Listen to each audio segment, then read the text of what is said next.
네, 목소리 잘 들리시나요? 네, 그럼 발표 시작하도록 하겠습니다. 안녕하세요. 이미지 처리팀 발표를 맡은 김현진입니다. 제가 오늘 발표할 논문은 욜로 버전 6라는 논문이고요.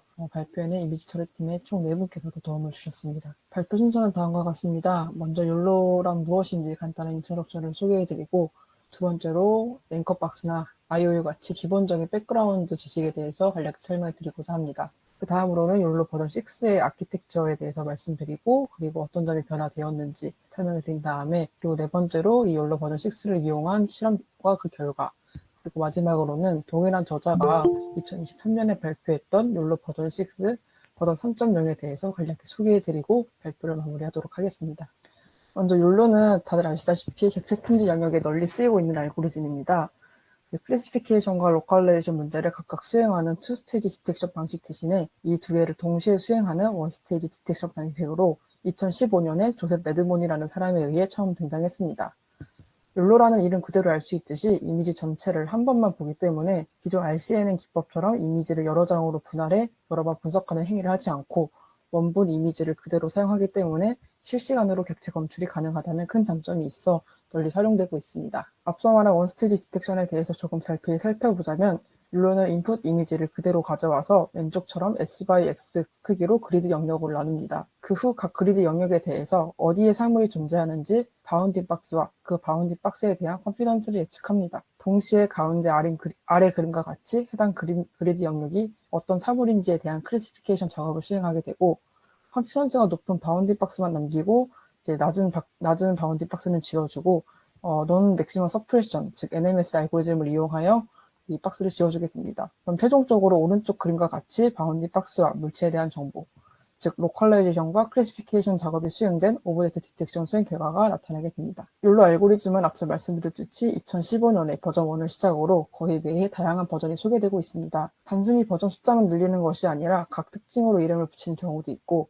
초기 저자만 버전업을 붙이는 것도 아닐 정도로 매우 다양한 분야 연구진들이 욜로 코드를 개선해 나가고 있습니다. 가장 큰 특징 중 하나는 기존 알고리즘을 개선해 나가는 방식, 즉 멀티플 이터레이션 방식으로 발전해 나가고 있다는 점입니다. 또한 큰 특징 중 하나는 이제 초기 욜로 같은 경우는 논문과 코드가 함께 공개되는 편이었으나 최근에는 버전 5나 8처럼 코드만 공개하고 논문은 없거나 하는 기술 공개식의 경우도 종종 있습니다. 오늘 소개해드릴 논문은 오른쪽 아래 욜로 버전 6이며 이 논문 또한 저자가 지속적으로 업데이트하여 2024년에 버전 3.0을 소개했습니다. 오늘 발표에서는 욜로 버전 6를 메인으로 진행하되 뒷부분에 간략히 버전 3.0 내용도 추가하여 소개해드리고자 합니다. 욜로에는 다양한 기법들이 사용되고 있는데 시간 관계상 모든 것을 말씀드리긴 어렵고 가장 필요하다고 생각되는 핵심 기법에 대해서 간략히 소개드리고자 합니다. 먼저 욜로 버전 1 이후 버전 2부터 사용되고 있는 앵커박스라는 것입니다. 앵커박스는 리전 프로포저 과정에서 사용되는 것으로 객체가 있을 법한 영역을 미리 알려줌으로써 기존의 슬라이딩 윈도우 방식보다 연상량도 적고 효과적으로 객체를 탐지할 수 있는 장점이 있습니다. 다른 말로 하자면 사전에 크기와 비율이 모두 결정되어 있는 박스를 알려주고 학습을 통해서 이 박스의 위치나 크기를 세부적으로 조정하는 것을 말합니다. 다음으로는 IOU입니다. IOU는 예측된 바운딩 박스의 위치 정확도에 대한 평가 방법으로 바운딩 박스와 그라운드 트레스가 일치하는 정도를 0과 1 사이의 값으로 나타낸 값이고 그 값이 클수록 정확도가 높다고 볼 수 있습니다. 개발 초기에는 왼쪽 그림처럼 단순히 겹쳐지는 면적만으로 평가하였는데 이후 GIOU나 DIOU 등 다양한 방법이 제시되었습니다. 간략히 말씀드리면 GIOU는 Generalized IOU로 그라운드 트루스와 바운딩 박스를 모두 포함하는 최소 크기의 박스 C를 이용하는 방법입니다. IOU에서 두 박스가 하나도 겹치지 않았을 때 어느 정도 오차로 교집합이 생기지 않았는지 알 수 있는 장점이 있습니다. SIOU는 그라운드 트루스와 바운딩 박스의 중심점 간의 앵글, 디스턴스, 쉐이프, 그리고 IOU를 이용하는 방법으로 GIOU나 DIOU, CIOU 등 다른 방법들보다 로스를 계산할 때 더 빠른 컨버전스를 달성할 수 있습니다. 다음으로는 펜 아키텍처입니다. 펜 아키텍처에서 피처 익스트랙션을 담당하는 넥 부분에 주로 사용되는 기법입니다. 욜로 버전 4부터 사용되어서 욜로 버전 5, 7 그리고 이번 논문이 6까지 사용되었습니다. 펜은 패스 어그레이션 네트워크의 약자로 로우 레벨 피처를 하이 레벨로 전달하기 위해 제안되었습니다. 그림의 A에서 보이는 바텀업 패스 어그멘테이션으로 로우 레벨의 정보를 최대한 보존하는 역할을 합니다. B 부분은 어댑테이션 피처 풀링으로 각각의 피처 맵에 RPN을 적용하여 ROI를 생성하고 생성된 ROI는 ROI 열라인을 거쳐 일정한 크기의 벡터가 생성됩니다. 이때 가운데 레이어의 N2부터 N5까지 모든 정보를 활용하므로 로우 레벨 피처와 하이 레벨 피처를 모두 활용할 수 있다는 장점을 가지게 됩니다. 마지막으로 그림의 C 부분은 fully connected 퓨전으로 정확한 예측을 위해서 풀링의 결과를 컴블 레이어와 fully 컴블 레이어로 분기시키고 UA를 다시 융합시키는 방법을 제안했습니다. 이때 분기시킨 후 다시 합치는 이유는 컨볼루션 필터는 스페셜 인포메이션을, fully connected 레이어는 스페셜 인포메이션을 제외한 다른 풍부한 정보량을 갖고 있기 때문에 이들을 나눈 뒤 다시 합치면 더 정확한 예측이 가능하다고 설명하고 있습니다. 마지막으로는 셀프 디스틸레이션입니다.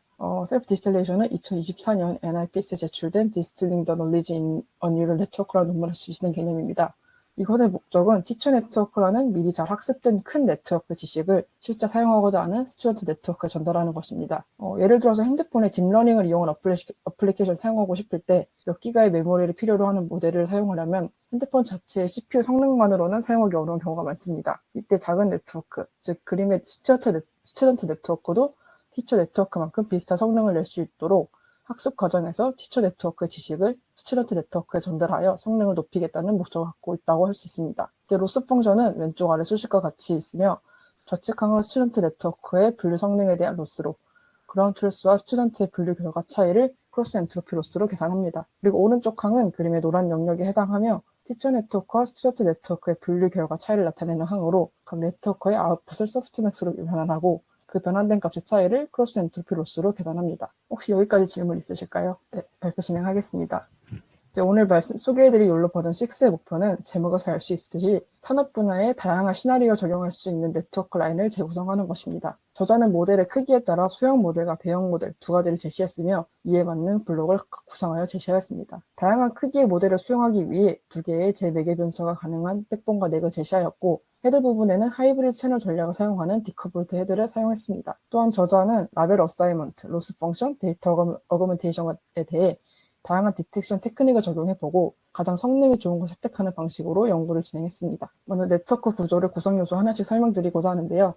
먼저 백본은 Efficient 랩 백본이라고 저자가 이름을 붙였는데 랩 VGG 블록을 이용해서 백본을 구성한 것이 큰 특징입니다. 랩 VGG는 VGG 스타일로 별도 브랜치가 없어서 레이어에 입력하면 바로 출력을 하는 구조고 구성 요소는 3x3 컨버전과 렐루 펑션으로 구성되어 있습니다. 작은 네트워크에서 랩 VGG를 쓰면 인퍼런스 타임을 크게 증가시키지 않으면서도 좋은 피처 리프레젠테이션을 하는 능력을 갖고 있으나 큰 네트워크에서는 이 랩 VGG가 싱글 패스이기 때문에 파라미터 수와 컴퓨테이셔널 코스트가 증가하는 단점이 있습니다. 앞서 말씀드렸듯이 욜로 버전 6의 저자는 다양한 모델 사이즈를 제시했으며 그 모델 사이즈에 대해서 각각 블록을 다르게 설정하였습니다. 먼저 왼쪽 그림을 보시면 첫 번째 A 블록은 랩 블록으로 랩 VGG 블록에서 렐루 펑션을 추가한 형태입니다. 가운데는 랩 컨볼루션 블록, 가운데의 랩 컨볼루션 블록은 A에서 랩 VGG 블록 대신 3x3 컨볼루션만을 이용하는 랩 컨볼루션을 사용했습니다. 마지막으로 오른쪽의 CSP 스택 랩 블록은 3개의 1x1 컨볼루션 레이어와 두 쌍의 랩 컨볼루션 블록을 쌓아서 만들고 그 사이에 렐루 펑션을 적용한 블록입니다. 저자는 오른쪽과 같이 학습과 추론에 적용할 블록을 제시하였습니다. 스몰 모델 같은 경우에는 A의 랩 블록을, 인프런스에는 B를 사용하여 백본을 구성하였고 미디엄과 라지 모델에서는 CSP 스틱 랩 블록을 사용하여 모델의 크기가 커질수록 연상량과 시간이 증가하는 랩 VGG 블록의 단점을 방지하였습니다. 넥 부분은 욜로 버전 4와 5에 사용되는 펜 토폴로지를 기반으로 이를 약간 변형시켜서 사용하였습니다. 욜로 버전 5의 중간 작은 모델의 경우 랩 블록을, 그리고 큰 모델에서는 CSP 스택 랩 블록을 사용하였습니다. 동시에 전체 넥에서 width나 depth 등 파라미터를 조정하여 하드웨어에 대한 효율적인 추론을 가져오고 동시에 더 나은 멀티스케일 융합 기능을 달성했다고 합니다. 헤드 부분은 하이브리드 채널 전략을 사용하는 디커플드 구조를 채택하고 그 디자인을 단순화하였습니다. 디커플드 헤드 방식을 사용했던 욜로 X와 비교했을 때 욜로 X는 두 개의 3x3 컨버전 레이어를 추가하여 정확도를 향상시켰지만 속도 저하 이슈가 발생하였습니다. 욜로 버전 6는 컴퓨팅 능력을 고려하여 하이브리드 채널을 사용하였는데 위에 욜로 X의 가운데 초록색 블록을 보시면 H/W 256으로 고정되어 있지만 욜로 버전 6 같은 경우는 H/W 128, 256, 512 3개의 채널을 사용하여 하이브리드 채널을 적용하였습니다. 다음은 로스 펑션에 대해 말씀드리겠습니다. 앞서 말씀드렸듯이 욜로 버전 6의 저자는 다양한 디텍션 테크닉을 적용하고 그중에 가장 성능이 좋은 걸 선택하는 방식으로 연구를 진행하였습니다. 그 가장 큰 특징이 로스 펑션에서 나타나는데 먼저 클래시피케이션 로스를 보시면 총 4가지 포컬 로스, QFL, VFL, 폴리 로스 4가지를 사용하였고 이 중에 VFL 방식이 가장 좋은 성능을 보였기 때문에 VFL을 사용했다고 설명하고 있습니다. 다음으로 레그레션 로스입니다.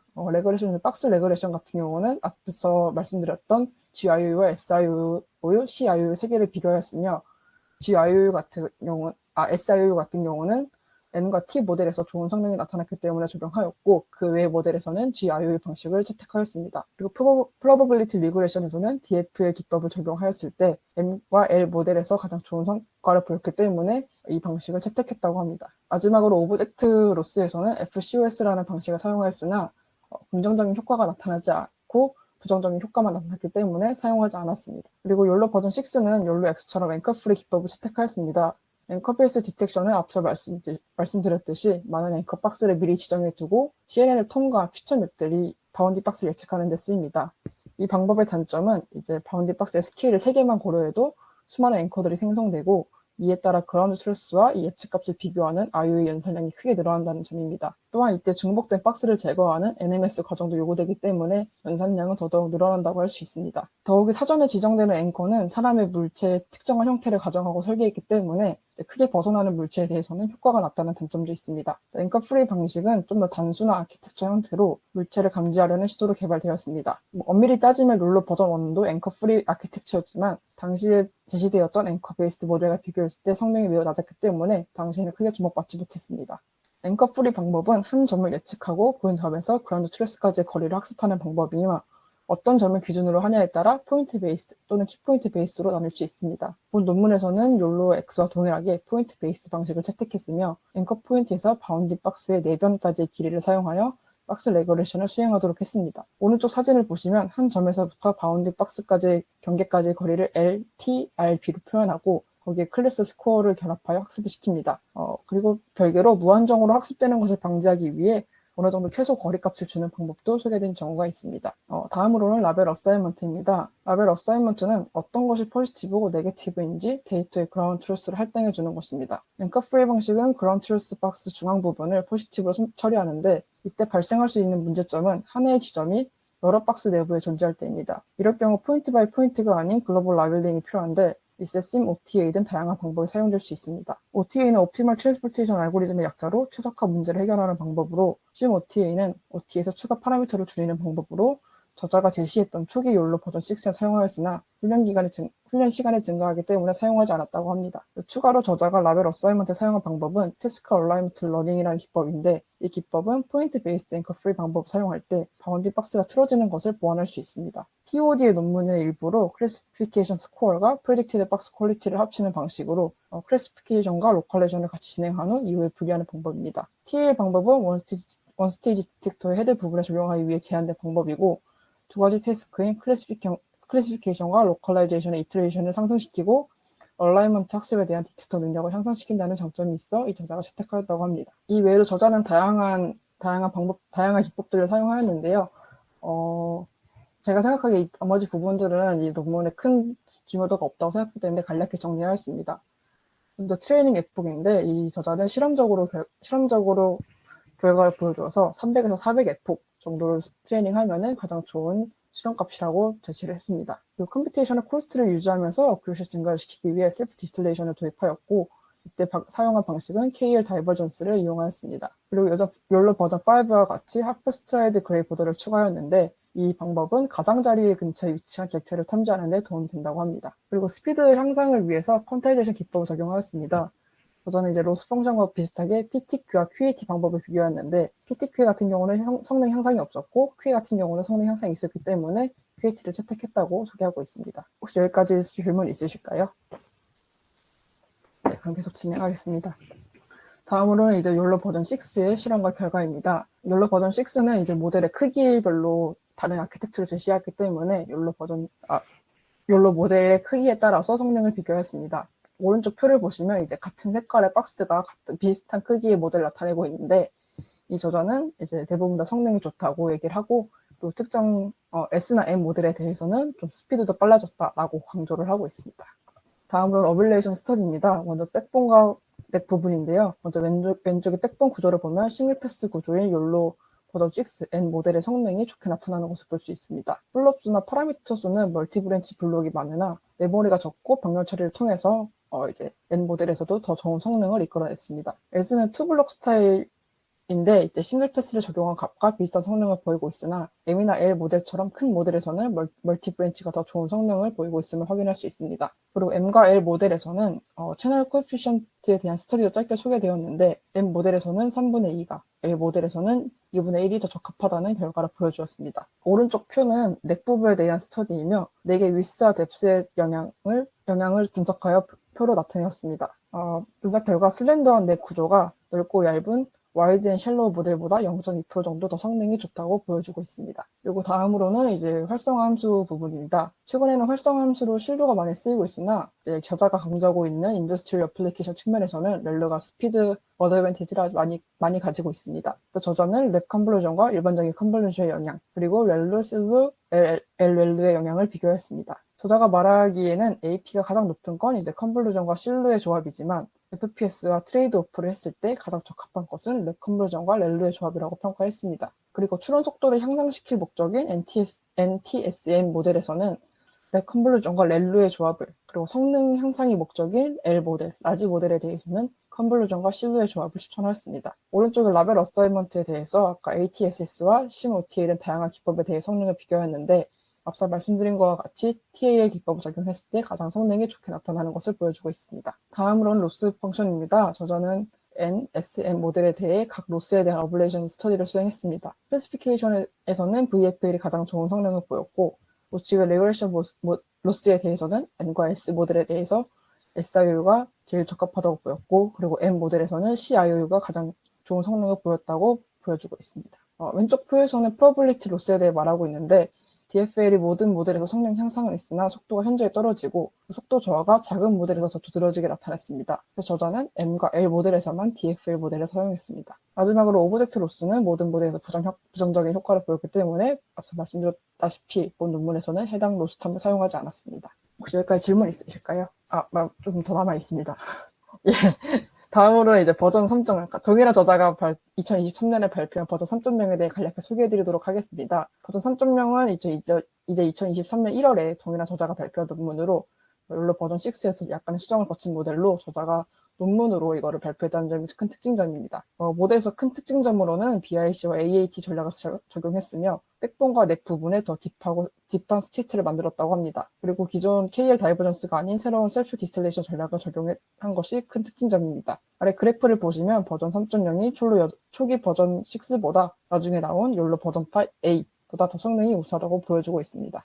간략히 크게 구조를 보시면 먼저 버전 3.0에서 가장 크게 바뀐 부분은 헤드 부분입니다. 저자는 보다 강력한 레프레젠테이션 캐피빌리티, 즉 표현력을 갖기 위해 재매개 변수화가 가능한 양방향 융합 구조, 즉 랩바이펜 구조를 제시했습니다. 주된 목적은 컴퓨테이셔널 코스트 증가 없이 로컬라이제이션 시그널을 합치기 위한 것으로 원래 버전과 비교해서 블록이 두 개가 교체되었는데 첫 번째는 BIC 모듈이고 두 번째는 CSP, SPPF 블록입니다. 먼저 BIC는 높은 해상도와 풍부한 공간 정보를 갖는 로우 레벨 피처를 조금 더 사용하기 위해 하향식 경로에 상향식 경로를 추가하는 모델입니다. 이 모듈을 통해 물체의 위치를 파악하는 데 중요한 포지셔닝 시그널을 보존할 수 있습니다. 다음으로는 욜로 버전 7에서도 쓰였던 SIM-SPP, CSPC 블록을 개량해 만든 SIM-CSP, SPPF 블록입니다. 기존 블록의 히든 레이어의 채널 수를 줄이고 랩 블록을 CSP 블록으로 교체했습니다. 이를 통해 표현력을 강화했다는 장점을 갖고 왔습니다. 다음으로 저자는 이제 앵커 에이드 트레이닝, AAT를 도입하여 앵커 베이스드와 앵커 프리 두 가지 훈련 방법을 동시에 사용하여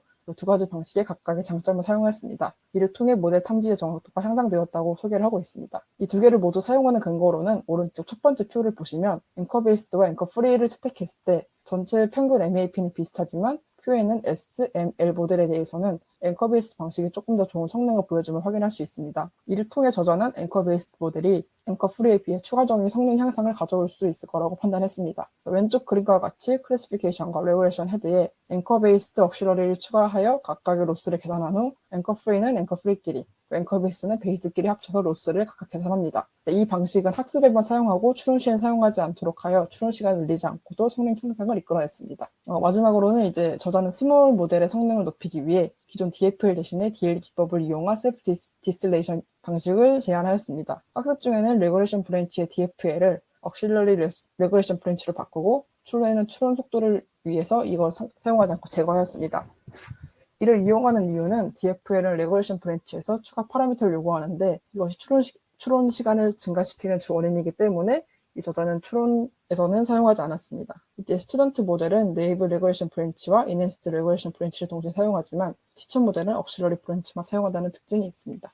결과에 대해 간략히 말씀드리면 이제 동해랑 코코 2017 데이터셋에 대해 테슬라 T4 환경에서 실험을 수행하였고 모든 모델은 300F호로 훈련하였습니다. 이제 큰 특징점을 보시면 이제 오른쪽에 보시면 욜로 버전 6 뒤에 숫자 6이 붙은 것은 이제 백본의 상단에 추가 스테이를 추가하여 조금 더 디피하게 만들었고 그 큰 모델에 대해서 하이 레벨 피처인 C6를 갖도록 변형한 모델입니다.